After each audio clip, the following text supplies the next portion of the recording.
Hey everyone, welcome back to Starting from Scratch. In this video, we'll make our first project called Silly Name.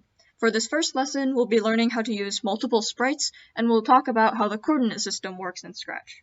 We'll work mostly with the motion, looks, and sound blocks. We're aiming to make a fun, interactive version of our name where clicking each letter does something fun or silly. My name is Helen, so here's mine.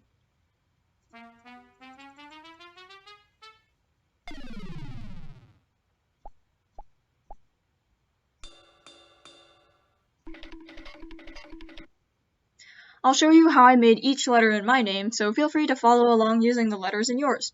After this video, unleash your creativity and make something silly, fun, or awesome using your name. We've created a studio on Scratch, which I'll show you later, where you can submit your project to show it off to us and the other students. For now, let's get started with a fresh new project. I'll delete the Scratch cat since we won't be needing that. First, make sprites for all the letters in your name. I'll just be using the pre-made Scratch ones. I'm lucky that Helen, which is 5 letters, fits pretty nicely on the stage, but if your name is longer than mine, you might need to resize the letters to make sure they all fit. You can do that by selecting the sprite, then going to the Costumes tab, and editing the costume over here. The H is actually made of 2 parts, the white inside and the blue outside, so we'll need to select both of them by clicking and dragging to make this rectangle that includes both, and then using these little blue dots to resize to make smaller or bigger as needed. You can repeat this for all of the letters in your name. I'll just skip through the 5 letters in Helen. Alright, let's get started. Each sprite has its own code, so we'll work with each letter one by one. For my H, I want it to rotate and play a higher trombone sound every time it's clicked, like this. So first, in the Events tab, we'll get the block called When This Sprite Clicked. Everything attached to this block will run when you click on the H. In the Sounds tab, we'll click on this button to choose a new sound, and for the H, we'll be using a trombone. Back to the code. In the Sounds tab, there are 2 different blocks called Play Sound Until Done and Start Sound. The names give you an idea of the difference. Play Sound Until Done won't run any blocks after it until the sound is done, but Start Sound will just start the sound and keep running anything after it. For example, if I connect both of these to a turn block, let's say turn 30 degrees.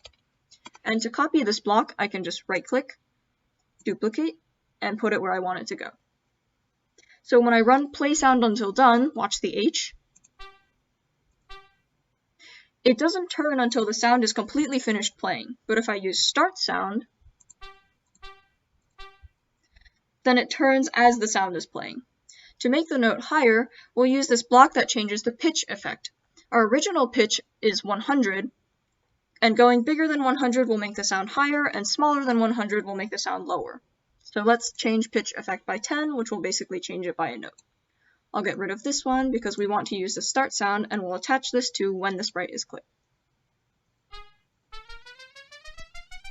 Okay, we're almost there. Finally, let's add a when green flag clicked block, which will act as kind of a reset for the letter H. So when the green flag is clicked, we want the pitch to reset to its original 100 level, and we want the H to turn back to its normal position, which is point in direction 90. So we'll take both of those blocks, and that'll act as our reset. Let's try this out again. So we'll click the green flag, and we'll click it again, and that's the H. Now let's do the E, so I'll select it down here. I wanted to make this funky sound and turn into a bunch of squares. The sound is called Oops, which I think is pretty fitting. So we'll go to the Sounds tab, New Sound. We can find this in Effects, if we scroll down a bit. Okay, back to the code. First, we'll get the same block, the When This Sprite Clicked, from Events, and then we'll go to Looks. The effect where it turns into a bunch of squares is called Pixelate, and it's an effect just like pitch, which we use for the H. We'll find it down here. Originally, this is Change Color effect, but we can click on this and select Pixelate.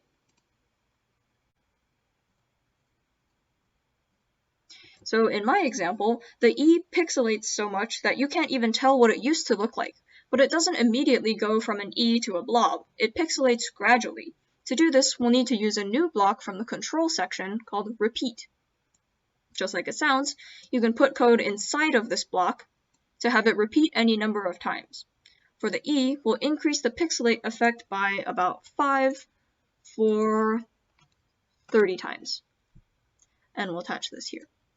Finally, just like we did for the H, we'll get the when green flag clicked, and we'll set the pixelate effect back to what it was normally, which in this case is 0, and we'll test this out. Okay, and now we just need to add the sound.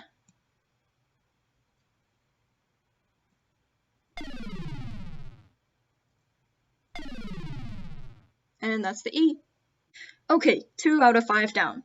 For the L, selected down here, we wanted to do a little hop and change colors. Color is just another effect in Scratch, so let's grab the one the sprite clicked, go back to looks, and we'll get the change color effect. The color starts at 0, so we'll use this in our reset. And changing it by 25 will change to the next color.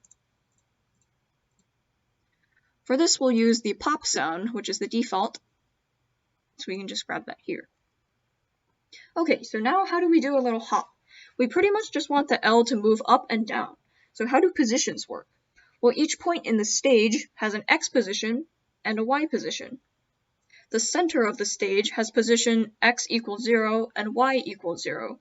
On the left half, we have negative X positions, and on the right, we have positive X positions. Similarly, on the top half, we have positive Y positions, and on the bottom, we have negative Y positions. For the older kids, this is an XY coordinate system. For the younger kids who haven't seen coordinate grids in math yet, don't worry too much about the details. To make our L hop, we just need to change our Y position by a few steps in the positive direction, which is up, and then change it again by a few steps in the negative direction, which is down. So that's in motion. We'll use change Y by 10. Then we'll get another one of these, but we'll change it to negative 10. So if we put these together, what happens? So why didn't it move? Let's see each one individually. Seems like those both work, but when we put them together, nothing happens. So this is because code in Scratch runs very quickly, so there's pretty much no time between each block. The L actually is moving up and down, but it happens so fast that we can't see it. To fix this, we'll add another block from the control section called wait, which does exactly that. We'll put this in between the move up and the move down. We'll only wait for about 0.2 seconds between the up and down, but that'll be enough for us to see the L hop. So let's try this out. And now it hops. And that's the L. Okay, 2 more to go. For the second E, selected down here, we'll play a cymbal sound and it will grow and shrink really quickly. So we'll grab the 2 event blocks as usual, when green flag clicked, and when the sprite is clicked. For our sound, we'll use bell symbol. Here it is. Okay, then size is in the looks tab. We can either change the size or we can just set it directly. In our case, we'll just set it directly to 120%, which is bigger, and then we'll change it back to 100. Just like with the L, we'll need to add a really quick wait. Let's just say 0.1 seconds this time. Then we'll add the cymbal sound, and let's try this out. Great, and then for the reset, we'll just have it set the size back to its original 100%. And that's the E. Okay, last one, the N. The N in Helen is definitely the silliest letter. When we click it, it plays this funny sound and it runs around the screen. Can you guess how this works? I'll show it a few times. You probably noticed that it runs to different places every time. That's because I used the glide to random position block, which picks a different location every time. To get it to run around, I'll have this repeat 5 times.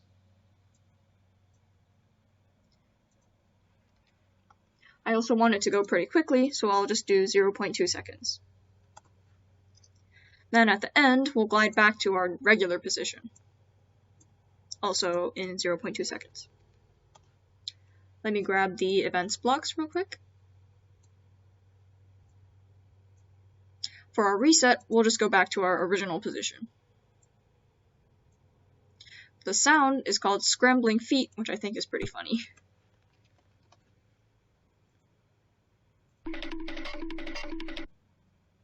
And we'll just start that when it's clicked. Let's try this out.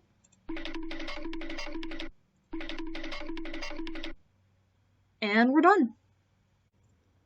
Now all of my letters are done, and I have my finished silly name.